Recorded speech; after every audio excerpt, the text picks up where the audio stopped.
నమస్తే. ఎన్నో మంచి కార్యక్రమాలకి శ్రీకారం చుడుతూ ఉన్నాం. మీ నుంచి కూడా మంచి స్పందన లభిస్తూ ఉంది.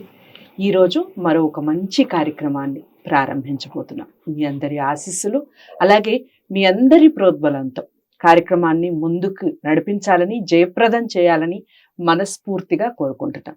కారణం ఏంటంటే చాలా మందికి చాలా రకాలైన ప్రోగ్రామ్స్ చూడాలని, చేయాలి అని తలంపు ఉంటుంది. కాకపోతే దానికి తగిన వ్యక్తులు, దానికి తగినటువంటి ప్రోత్సాహం కూడా అవసరం. అలాంటి ప్రోత్సాహంతో, అలాంటి వ్యక్తులతో ఈరోజు కార్యక్రమాన్ని చేయబోతున్నాను. గౌరీశంకర్ గారు గతంలో మన ఛానల్లో ఎన్నో కార్యక్రమాలు, పండగలకి సంబంధించి, మన సంస్కృతి సంప్రదాయాలకు సంబంధించి కార్యక్రమాలు చేస్తున్న వీడియోస్ ఉన్నాయి, మీరు అన్ని వాచ్ చేయొచ్చు. ఇక నుంచి ఒక సిరీస్ లాగా భేతాళ కథలు చెప్పబోతున్నారు. అసలు భేతాళ కథలు ఎక్కడ పుట్టాయి, ఎలా పుట్టాయి, దానివల్ల ఎందుకు ఇన్ని కథలు రావటం జరిగింది, దాని వెనకాల ఉన్నటువంటి అంతరార్థం ఏమిటి, ఆ కథలు మనకి ఏమి నేర్పిస్తున్నాయి, ఈ విషయాలన్నీ కూడా వివరించే ప్రయత్నం చేస్తారు. పిల్లలకి వీడియోస్ని చక్కగా దగ్గర కూర్చోబెట్టుకొని ఈ వీడియోస్ని చక్కగా చూపించవచ్చు. దానివల్ల మనకే కాదు, వాళ్ళకి ఒక మంచి జ్ఞానం, అలాగే మంచి నడవడిక, రేపటి సమాజానికి చక్కటి పిల్లల్ని మనం అందించిన వాళ్ళం అవుతాం. మీరందరూ ప్రోత్సహిస్తారన్న సంకల్పంతో కార్యక్రమాన్ని మొదలు పెడదాం. వీడియోని లాస్ట్ వరకు వాచ్ చేయండి. ఎటువంటి డౌట్స్ ఉన్నా, లేదా భేతాల కథల్లో మేము ఏదైనా పొరపాట్లు కానివ్వండి, మీరు ఈ విషయాన్ని మర్చిపోయారు అన్న తలంపు మీకు ఏదైనా వచ్చినా కామెంట్ బాక్స్లో తెలియచేయచ్చు. దానికి సంబంధించి మళ్ళీ గౌరీశంకర్ గారితోనే వీడియో చేసే ప్రయత్నం చేస్తాను. నేను హామీ ఇస్తున్నాను ఆ విషయానికి సంబంధించి. నమస్కారం అండి. నమస్కారం అండి. భేతాల కథలు అనగానే భోజరాజు గుర్తొస్తారు. భోజరాజు కథలు మనం చాలా వరకు చాలా మందికి తెలిసిన విషయం అయి ఉండొచ్చు. కానీ అసలు ఎలా పుట్టాయి ఈ కథలు, ఎక్కడ ప్రారంభమైంది, ఎందుకు అలా ప్రారంభం కావడానికి గల కారణాలు ఏమిటి, వాటిని వివరిస్తూ కథల్లోకి వెళ్దాం. తప్పకుండా అండి. మనకు భారతదేశంలో సంస్కృత భాష చాలా ప్రాచీనమైంది. సంస్కృతంలో అనేక కథాత్మకమైన సాహిత్యం మనకు వెలువడింది. అటువంటి సాహిత్యంలో కథలు చెప్పేటువంటి సాహిత్యం బాగా విస్తృతంగా మనకు లభిస్తుంది. ఈ కథల వల్ల ఏమిటి అంటే, మీరు ఇందాక అన్నట్టుగా రానున్న తరంలో ఒక విధమైనటువంటి ధైర్యాన్ని, సాహసాన్ని, దయాగుణాన్ని, దానగుణాన్ని, ధర్మాన్ని, నీతి, నిజాయితీ, ఇలాంటి కొన్ని మంచి లక్షణాలు వాళ్ళకు అందించడానికి ఇటువంటి సాహిత్యం, ఇటువంటి కథలు మనకు వచ్చాయి. ఆ కథల పరంపరలో చూసినట్లయితే మనం ఇవాళ భేతాల కథలు అంటున్నాం, భోజరాజు కథలు అంటున్నాం, భట్టి విక్రమార్క కథలు అంటున్నాం, తర్వాత సాలభంజిక కథలు అంటున్నాం. ఇవన్నీ కూడా ఇంచుమించు ఒకటే. అయితే సంస్కృతంలో వచ్చినటువంటి ఈ సాలభంజిక కథలు 32 సాలభంజికలు అంటే బొమ్మలు, సింహాసనంపై ఉండే బొమ్మలు. ఆ బొమ్మలు చెప్పిన కథలు మనకు చాలా ప్రాచీన కాలం నుంచి ప్రచారంలో ఉన్నాయి. పంచతంత్ర కథలు ఎలా ఉన్నాయో అలాగే ఇది పిల్లలకి కానీ పెద్దలకు కానీ చాలా ఆసక్తిగా ఉంటాయి. అద్భుతమైన సంఘటనలు మనకు అందులో కనబడతాయి. చాలా ఫ్యాంటసీ అని అంటామే, అలా చాలా గగురు పొడిచేటువంటి సన్నివేశాలు, సందర్భాలు, ఇవన్నీ మనిషిలో ఒక ధైర్యాన్ని, ఒక సాహసాన్ని, జీవితంలో ముందుకు వెళ్ళడానికి తోడ్పడేటువంటి సాహిత్యం అన్నమాట. అందులో భాగంగానే ఇవాళ మనం ఈ కథల గురించి మాట్లాడుకుంటున్నాం. సాధారణంగా వీటిని భట్టి విక్రమార్క కథలు అని అంటూ ఉంటాం. అసలు ఈ భట్టి ఎవరు, ఈ విక్రమార్కుడు ఎవరు, అసలు ఈ కథలు ఏమిటి అని తెలుసుకోవడానికి ముందు దీని నేపథ్యం ఏమిటంటే, మనకు చారిత్రకంగా ఈ దేశాన్ని పరిపాలించినటువంటి రాజుల్లో భోజరాజు ఒకడు చాలా గొప్ప రాజుగా మనకి చరిత్రలో కనబడతాడు. అలాగే విక్రమాదిత్యుడు కూడా కనబడతాడు. కాబట్టి చరిత్ర పురుషులను పాత్రలుగా తీసుకుని ఇలా కథలు రాయటం అనేది ఒక టెక్నిక్. కాబట్టి నిజంగా ఇవి జరిగినవా జరగలేదా అనే మీమాంస పక్కన పెడితే ఆ పాత్రలు మనకు కనబడతాయి. అరే భోజరాజు అంటున్నారు, మరి ఇది భోజరాజు కాలంలో నిజంగా జరిగిందా అనేటువంటి ప్రశ్నకి వెళ్లకుండా, అలాగే విక్రమాదిత్యుడు వెళ్లకుండా ఆ పాత్రల్ని కథ ఆధారంగా చేసుకొని ఇలా కథలు చెప్పారు. అటువంటి వాటిల్లో ఇవాళ మనం ప్రారంభంలో ఈ భోజరాజు కథతో ఇది ప్రారంభమవుతుంది. దాన్ని మనం తెలుసుకుందాం. ఇది సంస్కృతం నుంచి భారతీయ భాషల్లో అనేక భాషల్లో ఈ కథలు వచ్చాయి. మన తెలుగులో కూడా సింహాసన ద్వాత్రింశిక అని కొరవి గోపరాజు రాసినటువంటిది, జక్కన రాసిన విక్రమార్జుని, ఇలా చాలా కథలు మనకు కనపడుతూ ఉంటాయి. అయితే అవన్నీ కూడా కావ్య రూపంలో ఉన్నవి. వచన రూపంలో ఉన్నవి ఆధునిక కాలంలో చాలా మనకు అందుబాటులో ఉన్నాయి. కాబట్టి ఇవాళ మనం భోజరాజు గురించి తెలుసుకుందాం. భోజరాజు ధారాపురం అనేటువంటి ఒక గొప్ప సామ్రాజ్యానికి ఒక మహారాజు. భోజరాజు గొప్ప ధార్మికుడు, ధర్మాన్ని 4 పాదాల నడుపుతూ రాజ్యాన్ని సుభిక్షంగా పరిపాలిస్తున్నటువంటి వాడు, దాతృత్వం కలిగిన వాడు, ప్రజలను కన్నబిడ్డలుగా కంటిరెప్పలుగా చూసుకునేటువంటి వాడు. అటువంటి ఒక గొప్ప రాజు కథ ఎందుకు అంటే అవి మనం వాళ్ళ నుంచి ఆ లక్షణాలు నేర్చుకోవాలి అని ఇలా చెప్తారు మనకి. కాబట్టి ఆ భోజరాజు దగ్గర నీతిమంతుడు అనేటువంటి ఒక మంత్రి ఉండేవాడు. వాళ్ళ పేర్లు కూడా చాలా అతికినట్టుగా పెడతారు. మంత్రి అనేవాడు చాలా సలహాలు ఇస్తూ ఉండాలి. రాజు రాజ్యాన్ని నిరాటంకంగా పరిపాలించాలి అంటే మంచి సరి అయిన సలహాలు ఇచ్చేటువంటి మంత్రి ఉండాలి. కాబట్టి మంత్రి మంత్రాంగం వల్ల యంత్రాంగం వల్ల రాజ్యం సుభిక్షంగా నడుస్తుంది. కాబట్టి రాజు మంత్రి అన్నవాళ్ళు రాజ్యానికి 2 కళ్ళ లాంటి వారు.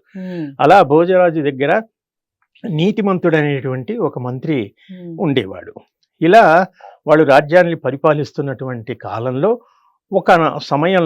ఒక కాలంలో ఆ చుట్టుపక్కల ఆ రాజ్యంలో ఉన్నటువంటి అడవుల్లో విపరీతమైనటువంటి వన్యమృగాలు, క్రూర మృగాలు బాగా పెరిగిపోయి అవి పట్టణం పైన వచ్చేసి నగరంలోకి వచ్చేసి మనుషుల్ని బాధించడం, పంట పొలాలు పాడు చేయడం ఇలా చేస్తూ ఉండేవి. మరి అప్పుడప్పుడు కరువు కాటకాలు ఇలాంటివి మనకు కూడా అప్పుడప్పుడు చిరుత వచ్చింది, పులి వచ్చింది అని అక్కడక్కడ చూస్తుంటాం కదా, అవి అటవీ ప్రాంతాల నుంచి. అలా ప్రజలంతా కూడా భయాందోళనకు భీతి వాహులైనప్పుడు ఈ రాజు మంత్రి సైన్యాన్ని అంతా కూడగట్టుకుని వేటకు వెళతారు. రాజు పని ఏమిటి? ప్రజల్ని రక్షించాలి. ఏ ఆపద వచ్చినా కూడా ప్రజల్ని రక్షించాలి. కాబట్టి వేటకు వెళ్తారు. రాజులకు వేట అనేది చాలా సహజమైనటువంటి లక్షణం. కాబట్టి మంత్రితో కలిసి మొత్తం ఆ రాజ్యంలో ఉన్న సైన్యాన్ని అంతా తీసుకుని వేటకి వెళ్ళి ఆ అడవుల్లో, కారడవుల్లో, మారుమూల ప్రాంతాల్లో వెళ్ళి అక్కడ ఉన్నటువంటి క్రూర మృగాలన్నింటిని కూడా వేటాడి వాటిని చంపేస్తారు, సంహరిస్తారు. అప్పుడు ఆ బాధ తొలగిపోతుంది. చాలా విజయంతో తిరిగి రాజ్యానికి వస్తూ ఉంటారు. అయితే మరి ఆ మృగాలతో వేటాడినటువంటి సైన్యము, రాజు, మంత్రి వీళ్ళంతున్నారే, ఆ వేట కొన్ని నెలల పాటు జరుగుతుంది. కాబట్టి ఈ నెలల పాటు వేట చేయటం, వేట అంటే ఒక రకమైన యుద్ధం లాంటిదే. నిమిత్తం వాళ్ళు శారీరకంగా బాగా అలసిపోతారు. అలసిపోయి ఆకలి దప్పులు, సరి అయిన ఆకలి తీరక వాళ్ళు తిరిగి వచ్చేటప్పుడు బాగా నీరసపడిపోయి ఆ రాజ్యానికి తిరిగి వస్తూ ఉంటే దారిలో ఒక పొలం దగ్గర అది ఒక మొక్కజొన్న తోట, బాగా పండినటువంటి మొక్కజొన్న తోట పొలం దగ్గర మంచె పైన ఒక బ్రాహ్మణుడు కూర్చుని ఉంటాడు. ఈ దారిలో నుంచి ఈ సైన్యము, రాజు, భటులు వీళ్ళంతా వెళుతూ ఉంటే ఆ బ్రాహ్మణుడు చూసి, అయ్యయ్యో మహారాజా, మీరు మా దేశాన్ని రక్షించి మమ్మల్ని అంతా కూడా కాపాడేటువంటి మహారాజులు, మీరు ఒక మంచి పని చేసి వెళుతున్నారు. మరి మీ సైన్యం అంతా కూడా బాగా నీరసపడిపోయి నడవలేని పరిస్థితిలో ఉన్నారు. కాబట్టి వాళ్ళకి ఆహారం కావాలి, మంచినీరు కావాలి. కాబట్టి నా పొలంలో ఉన్నటువంటి ఈ జొన్న కంకులన్నీ కూడా వాళ్ళు నిరాటంకంగా వచ్చి, యథేచ్ఛగా వచ్చి ఆహారంగా తీసుకుని మంచినీళ్లు తాగి కొంతసేపు విశ్రమించి అలసట తీర్చుకొని తిరిగి వాళ్ళ రాజ్యానికి వెళ్ళొచ్చు అని అతనంతటా అతను సాధారణంగా ఆహ్వానిస్తాడు. అప్పుడు రాజు చాలా సంతోషిస్తాడు. సైన్యాన్నంతా కూడా వెళ్ళండి అంటాడు. ఇంకేముంది, మన వాళ్ళంతా కూడా తోటలోకి వెళ్ళిపోతారు. అందినవన్నీ తీసుకొని అక్కడ కోసుకొని ఆ మొక్కజొన్న కంకులు, ఇతర ఆహార ధాన్యాలు ఏముంటాయో అవన్నీ కూడా తీసుకుని కడుపు నిండా తిని తిరిగి బయటికి వస్తూ ఉంటారు. అప్పుడు ఆ బ్రాహ్మణుడు మంచి మీద నుంచి కిందికి దిగుతాడు. కిందికి దిగి అదంతా కూడా చల్లా చెదరుగా ఉంటుంది. అందరూ ఆ మొక్కలు పీకి అవి కోసి ఇది చేసి ఆకులు అలములతో చల్లా చెదరుగా ఉంటే అది చూసి ఆ బ్రాహ్మణుడు మహారాజుని, ఏమయ్యా మహారాజా, నువ్వు ఈ దేశాన్ని పరిపాలించేవాడివి, ప్రజల్ని రక్షించేవాడివి, నా పొలాన్నంతా మీ సైన్యాన్ని తీసుకొచ్చి ఇలా పాడు చేశారేంటి అని మాట్లాడతాడు. ఒక్కసారి రాజు, మంత్రి అందరూ ఆశ్చర్యపోతారు. అదేంటి, నువ్వే కదా మమ్మల్ని ఆహ్వానించావు, అలాంటిది ఇప్పుడు ఏమిటి ఇలా మాట్లాడుతుంటే, లేదు లేదు, నేను అసలే పేద బ్రాహ్మణుని, ఈ చిన్న పొలం మీద జీవనాధారంతో బతుకుతున్నవాడిని, కాబట్టి ఇది కాస్త మీరు పాడు చేశారు, నేను అలా బతుకుతాను అంటే, సరేలే నీకు దానికి కావలసినటువంటి ధనం, పరిహారం మేము ఇస్తాంలే అని చెప్పి వాళ్ళ రాజుగారు అందరినీ బయటికి రమ్మని చెప్తూ ఉంటారు. అందరు ఒక్కొక్కరు బయటికి వెళ్ళిపోతుంటారు సైన్యం. ఆ డబ్బు ఇస్తానంటారు. అతను ఊరుకుండి మళ్ళీ ఆ మంచపైకి ఎక్కి కూర్చుంటాడు బ్రాహ్మణుడు. సరే, అది తగవు తీరింది కదా అని మళ్ళీ యథాస్థానంలోకి వెళ్ళి ఆ బ్రాహ్మణుడు మంచపైన కూర్చుంటాడు. అప్పుడు వీళ్ళంతా వెనక్కి బయటికి వెళ్ళిపోతూ ఉంటే మళ్ళీ పిలిచి, మహారాజా అదేమిటి మీ వాళ్ళంతా అలా వెళ్ళిపోతున్నారు, అసలు పూర్తిగా కడుపు నిండిందా, తిన్నారా సరిగ్గా, రమ్మనండి, ఇంకా ఉంది కదా, వాళ్ళని పూర్తిగా తినమనండి అని మళ్ళీ ఆహ్వానిస్తాడు. అప్పుడు మహారాజుకి అందరికీ ఆశ్చర్యం అవుతుంది, ఇందాక అలా చెప్పాడు, ఇప్పుడు ఇలా చెప్పాడేమిటి అని చెప్పేసి, దీని వెనక ఏదో ఒక రహస్యం ఉంది. కథలన్నీ ఇలాగే ఉంటాయి, ఒక అద్భుతం, ఆశ్చర్యం కలిగించి, ఆసక్తి కలిగించేలాగా ఉంటాయి. అతను మంచిపైకి ఎక్కినప్పుడు ఒక రకంగా మాట్లాడుతున్నాడు, దిగిన తర్వాత ఒక రకంగా మాట్లాడుతున్నాడు. అతని మతి భ్రమించిన వాడా ఏమిటి? మతి భ్రమించిన వాడైతే ఆ మంచిపైకి వెళ్ళినప్పుడే అలా ఎందుకు మాట్లాడతాడు? మామూలు కిందికి దిగినప్పుడు కూడా ఇంకో రకంగా మాట్లాడొచ్చు అని మంత్రిని అడుగుతాడు. రాజులు ఎప్పుడు కూడా మంత్రి సలహాల మీదనే నడుస్తూ ఉంటారు. అప్పుడు మంత్రులు అన్న వాళ్ళు తెలివైన వాళ్ళు కదా. అప్పుడు మంత్రి ఆలోచించి అక్కడ ఆ మంచె దగ్గర కింద భూమిలో ఏదో ఒక రహస్యం ఉంది, శక్తి ఉంది. ఆ మంచె ఎక్కినప్పుడే అతను ఆ రకంగా మాట్లాడుతున్నాడు, పాజిటివ్గా. దిగగానే నెగిటివ్గా మాట్లాడుతున్నాడు, వ్యతిరేక ధోరణిలో. అది కాబట్టి అక్కడ ఆ స్థలంలో ఏదో ఒక మహత్యం ఉంది మహారాజా, దాన్ని ఏంటో మనం చాలా తెలివిగా కనుక్కోవాలి అని అనుకుని వాళ్ళు రాజ్యానికి వెళ్ళిపోయి ఒకరోజు ఆ బ్రాహ్మణుణ్ణి కబురు పెడతారు. అయ్యా, మొన్న మీరు ఆతిథ్యం ఇచ్చారు, చాలా సంతోషం, మరి ఆ పొలాన్ని మేము తీసుకోవాలి అనుకుంటున్నాము, నీకు మామూలుగా వచ్చేటువంటి ద్రవ్యం కంటే, ధనం కంటే కూడా ఒక 10 ఇంతలు ఇస్తాము అని అంటాడు. ఇక్కడ కథలో కొన్ని నీతి వాక్యాలు కూడా మనకు చెప్తారండి. ఆ బ్రాహ్మణుడు బాగా ఆలోచిస్తాడు, ఇది నాకు పెద్దల నుంచి సంక్రమించినటువంటి ఒక ఆస్తి, కాబట్టి పెద్దల గుర్తుగా నేను ఆస్తిని కాపాడుకోవాలి.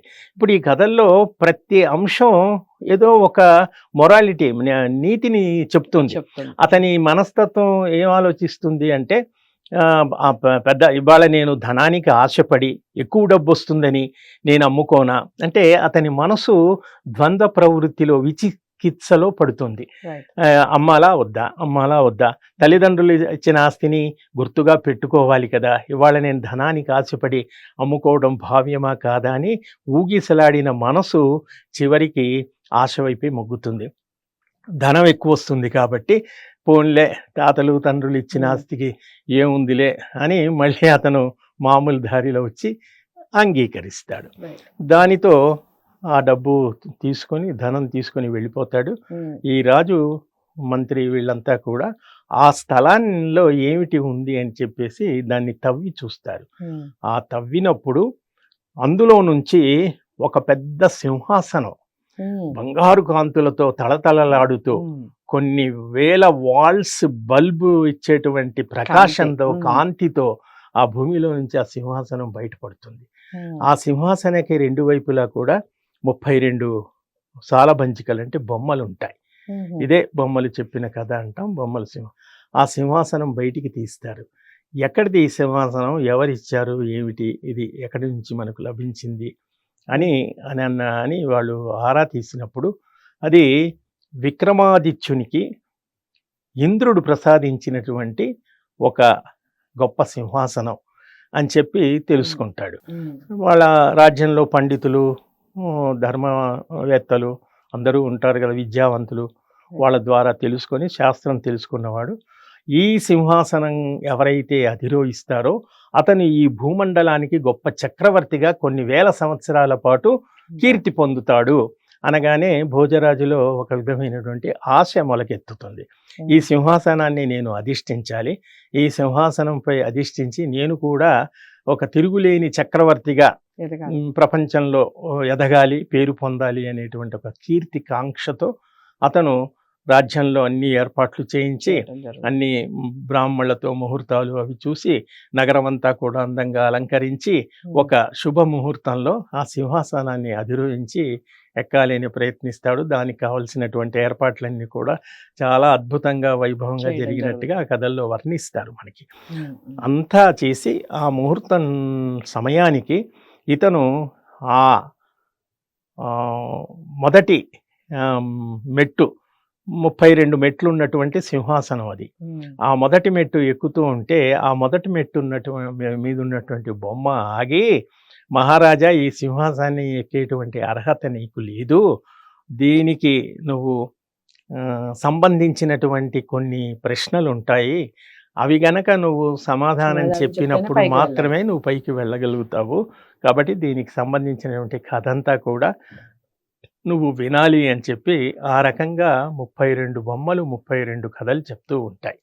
దాంతో భోజమహారాజు మళ్ళీ వెనక్కి తగ్గి చెప్పండి అంటాడు. అప్పుడు మొదటి సాలభంజిక ఒక పెద్ద కథ చెబుతుంది. ఆ కథని మనం నెక్స్ట్ ఎపిసోడ్ లో చూద్దాం. భోజరాజు కథలు అనగానే మనకి దాని పుట్టుపూర్వత్రాలు చాలా మందికి తెలియకపోవచ్చు. తెలుసుంటే కామెంట్ బాక్స్ లో తెలియచేయండి. ఇదే మొదటిసారి వింటున్నట్టయితే చాలా ఇంట్రెస్టింగ్ గా ఉంది కదా. ఇందులో చాలా వరకు చాలా నీతులు దాగి ఉన్నాయి. మనకి దేనికి అతిగా ఆశపడకూడదు అని ఒక నీతి ఉంది. అలాగే తవ్వుతూ ఉంటే మనలో ఉన్నటువంటి జ్ఞానం బయటకు వస్తూ ఉంటుంది.